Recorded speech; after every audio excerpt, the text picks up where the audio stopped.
just as the scientific community believed they were finally getting a handle on 3I/Atlas, an entirely new element entered the frame. It wasn't found in visible light, infrared, or radio waves, but in X-rays. Exactly as this interstellar comet made its closest approach to Earth, space-based observatories picked up a faint but undeniable X-ray glow radiating from it. This discovery changes the entire narrative. X-rays aren't produced by ice simply evaporating. They are the result of violent interactions, hidden gases, and high-energy processes that traditional telescopes are blind to. For months, 3I/Atlas has defied our understanding of interstellar visitors. But these latest findings move the mystery into a completely different realm. What is generating this radiation? What hidden ingredients are being unmasked?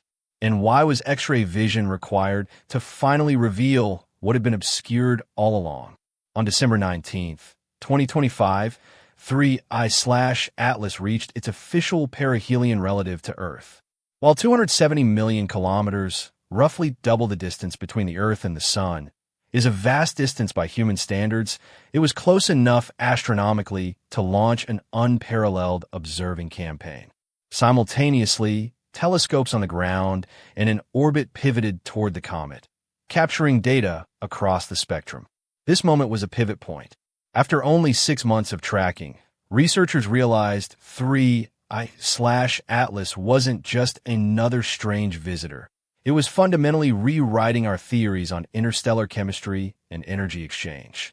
As it drew closer, the picture didn't get simpler. It became exponentially more complex. An early clue surfaced through a fascinating visual comparison via the Gemini North Telescope. Upon its discovery in July 2025, 3I/Atlas appeared slightly red, a hue typically linked to tholins, which are complex organic molecules created when cosmic radiation bakes simple matter over eons. This reddish tint, often seen on Pluto, serves as a hallmark of long-term exposure to deep space. However, when the comet emerged from the sun's glare in late November, the color had shifted unexpectedly. It now emitted a distinct green glow, usually the result of diatomic carbon, C2, being excited by solar rays. While green comets are common, the timing here was bizarre. Most solar system comets develop this halo much sooner. In this instance, the reaction was significantly delayed, suggesting a surface structure far more robust and radiation processed than anything we've previously documented. This lag in response reveals a great deal about the journey of 3I/Atlas. Scientists suspect its surface is encased in a thick, insulating crust built up over billions of years of drifting through the interstellar void. This shell likely trapped volatile materials inside until solar warmth finally managed to penetrate deep enough to cause a breach. Essentially, the comet didn't act like a fresh object from our own system. It acted like a vessel sealed for ages, suddenly waking up upon meeting a star. This explains why its behavior feels familiar, yet consistently arrives late or muted compared to the comets we know. But the visual shift was only the prologue. The real breakthrough occurred when X-ray observatories, specifically XMM Newton, tracked 3I/Atlas for 20 straight hours on December 3rd. The findings were subtle yet massive, a faint X-ray shroud surrounding the object.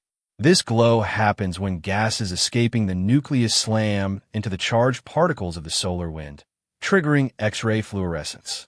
While seen before in local comets, this detection is extraordinary because of what X-rays can see. Unlike optical lenses, X-ray instruments can identify molecular hydrogen and nitrogen, elements that are otherwise invisible. For the first time, we caught a glimpse of the hidden chemistry of 3I/Atlas, ingredients that visible light could never confirm. This opens a brand new window into the heart of this object. Once X-ray data was introduced, the rules of the game changed. If visible light shows us the exterior, X-rays expose the fundamental interactions occurring at the core. In this case, the glow is more than a visual oddity. It is a diagnostic tool. It confirms that massive quantities of neutral gas are pouring off the nucleus and colliding with solar wind ions. This charge exchange strips away electrons, creating X-rays that serve as chemical fingerprints. Those fingerprints point towards something startling: the presence of molecular hydrogen and nitrogen. These aren't just trace gases. They're the building blocks of temperature and chemical history. Their presence implies that 3I/Atlas formed in an environment far colder and more untouched than nearly any comet we have ever analyzed. While these elements are common in space, their appearance here is unsettling. In our solar system, comets usually lose these volatile compounds early on due to radiation and heat cycles. The fact that 3I/Atlas still holds them in detectable amounts suggests a radically different history. It points to an origin in a region so remote and frigid that even the most volatile substances remained locked away for billions of years. This aligns with an origin in the deepest reaches of another star system or a stellar nursery where temperatures never rose high enough to reset the chemistry. 3I/Atlas isn't just interstellar by path. It is chemically pristine. The X-rays aren't just showing us its current state. They're showing us its birthplace. The timing of this X-ray detection is perhaps the most revealing clue of all. The glow appeared shortly after its point of maximum heating. For a normal comet, this would be the start of its decline into inactivity. But for 3I/Atlas, this was the moment its deeper layers finally broke open. The radiation-hardened crust that shielded its core for eons finally fractured, allowing fresh gases to escape and react violently with the solar wind. In other words, the X-ray emission isn't a surface event, it's a delayed awakening. 3I/Atlas isn't late, it is ancient. Viewed as a whole, the data paints a picture that's hard to ignore. 3I/Atlas doesn't act like a simple rock losing mass. It acts like an object reacting to its surroundings. Its color shifts, its chemistry evolves in stages, and its interior only vents after specific thresholds are hit. This layered, responsive behavior suggests internal insulation and long-term preservation. It's the signature of something that has been stored and partially reactivated, rather than something that has circled a star for billions of years. With X-rays, we are no longer guessing. We are watching its history leak out, particle by particle. One of the most enduring puzzles has been the object's non-gravitational acceleration, a slight but measurable drift from its predicted path. While originally blamed on standard outgassing, the math never quite added up. The thrust was too steady and well-aligned for random surface jets. The X-ray data provides the missing link. If large amounts of hydrogen and nitrogen are being released, they would generate a much more efficient and continuous push than water vapor. These light molecules escape easily and interact strongly with the solar wind, providing exactly the steady nudge that has confused astronomers for months. The acceleration isn't a mystery of propulsion.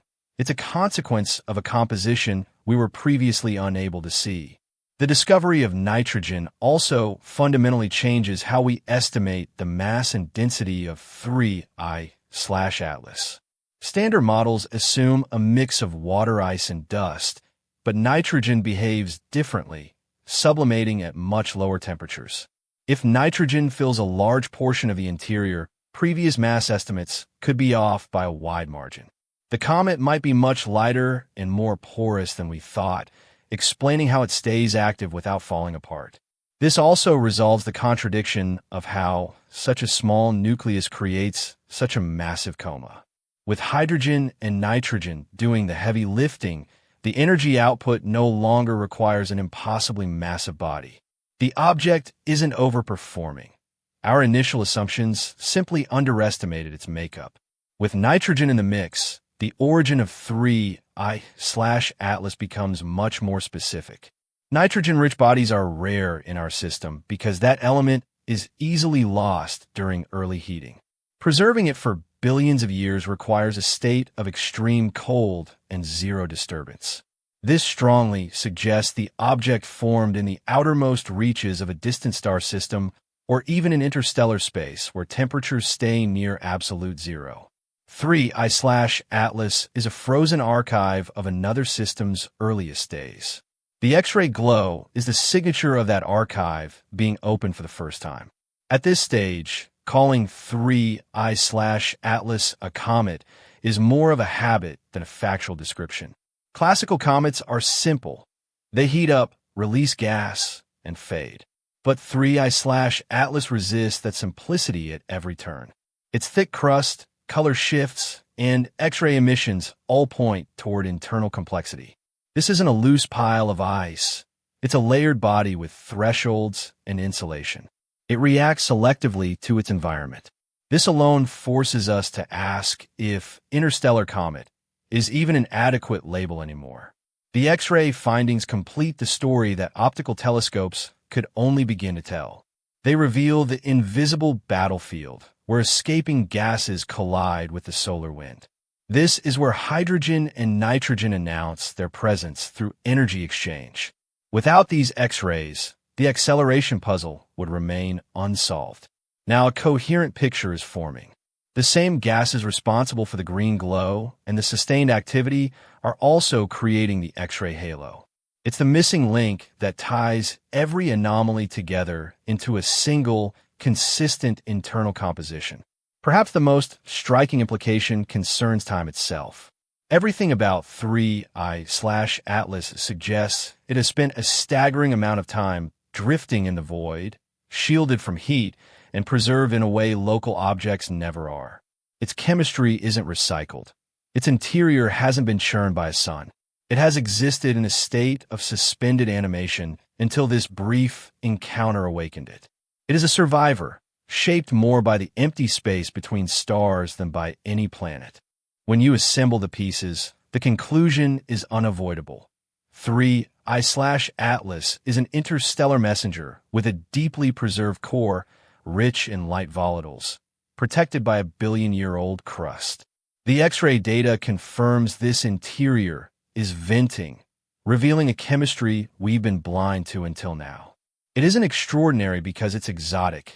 It's extraordinary because it proves that interstellar space can preserve complex, volatile bodies far better than we ever imagined. After months of data and this first-ever X-ray detection, we finally see why 3 I/Atlas was so hard to categorize. It was never meant to look familiar. The X-ray glow is the moment an ancient interior finally speaks.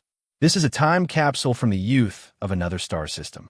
And because 3 I/Atlas exists, it cannot be the only one.